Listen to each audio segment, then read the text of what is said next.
মানে ছবি দেখে ভাই শরীরে কাটা শিহরণ উত্তেজনা সব ফিল পাইছি হলের ভিতরে। আমি মৃত্যু পর্যন্ত হয়তো কোনো পুরুষকে ভালোবাসতে পারবো না, এমনকি আমার স্বামীকেও ভালোবাসতে পারবো না, কাউকে না। সাকিব খানের বরবাদ মুভি দেখার পর উর্মি আপার অবস্থা যেমন মনে হয় পাবনা থেকে কিছুক্ষণ আগে রিলিজ হয়েছে। আমার স্বামী তো আমি করবোই না সাকিব খানের জন্য, করবোই না। ধরেন আমি সিঙ্গেল থাকবো আজীবন, কিছু কিছু মানুষ তো সিঙ্গেলই থাকবো, কারণ সাকিব খান একটা কথা ক্যামেরা আসলে বলতে নাই কথাটা, আমি রোজ কাঁদি।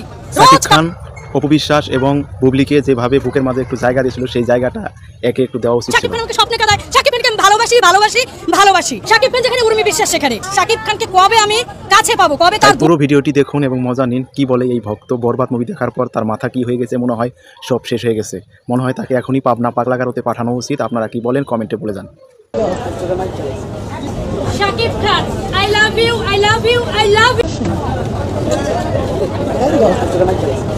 Shakib Khan I love you মানে ছবি দেখে ভাই শরীরে কাটা শিহরণ উত্তেজনা সব ফিল পাইছি হলের ভিতরে।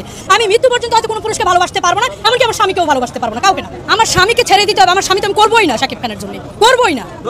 ধরেন আমি সিঙ্গেল থাকবো আজীবন, কিছু কিছু মানুষ তো সিঙ্গেলই থাকবো, কারণ সাকিব খান একটা কথা ক্যামেরা আসলে বলতে নাই কথাটা, আমি রোজ কাঁদি সাকিব খানের জন্য। সাকিব খান আমাকে হলে কাঁদায়, সাকিব খান আমাকে বাস্তবে কাঁদায়, সাকিব খান আমাকে স্বপ্নে কাঁদায়। সাকিব খানকে আমি ভালোবাসি। সাকিব খান যেখানে উর্মি বিশ্বাস সেখানে। সাকিব খানকে কবে আমি কাছে পাবো, কবে তার দোয়া নিতে পারবো। আমি আমার জীবনে কোনো পুরুষ আসে না, আসবেও না।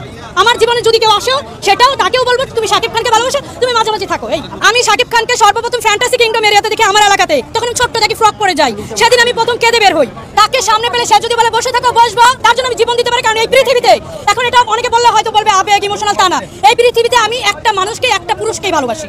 বরবাদ মুভিটা দেখে কাঁদতে বের হইতে হয়েছে, অসুস্থ হয়ে গেছি মোট কথা। আমার ফ্যামিলি নিয়ে গেছিলাম, ফ্যামিলি টেনে ধরে আমাকে বাসায় নিয়ে গেছে। আমি এতটা খারাপ অবস্থায় ছিলাম, এই বিছানায় ছিলাম। এখন একটু সুস্থ হয়ে অনেকটা লুকায় আমি বাসা থেকে বের হয়েছি, আবার সেই বরবাদ মুভি দেখবো বলি। কারণ সাকিব খানের ছবি যতবার দেখবো ততবারই ভালো লাগবে। সাকিব খানের ছবি না দেখলে তো মন পড়বে না। সাকিব খানের যে লাস্টে যখন সে নিতুর দ্বারা যে আঘাত পায়, সেখান থেকে শরীরে কাটা দিয়ে উঠছে, আমারও কান্না আসতেছিল, আমারও খারাপ লাগতেছিল।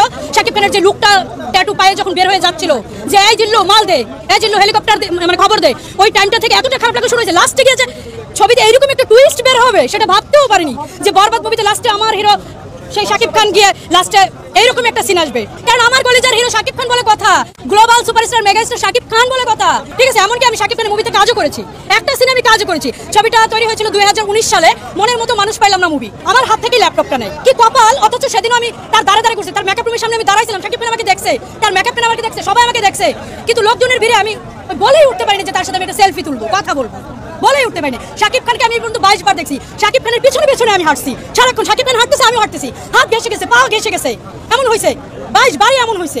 এমনকি আমার ফ্যামিলি ওইটা বলছে যে এত সাকিব খান করে সাকিব খান তো তোমাকে দেখা দিচ্ছে না। কিন্তু সাকিব খান যদি জানতো যে আমি এরকম একজন ভক্ত, এটা যদি অন্য কারোর মাধ্যমে জানতো বা কেউ জানাতো, আমার বিশ্বাস আমার হিরো আমাকে সুযোগ দিবে এবং জনগণের সামনে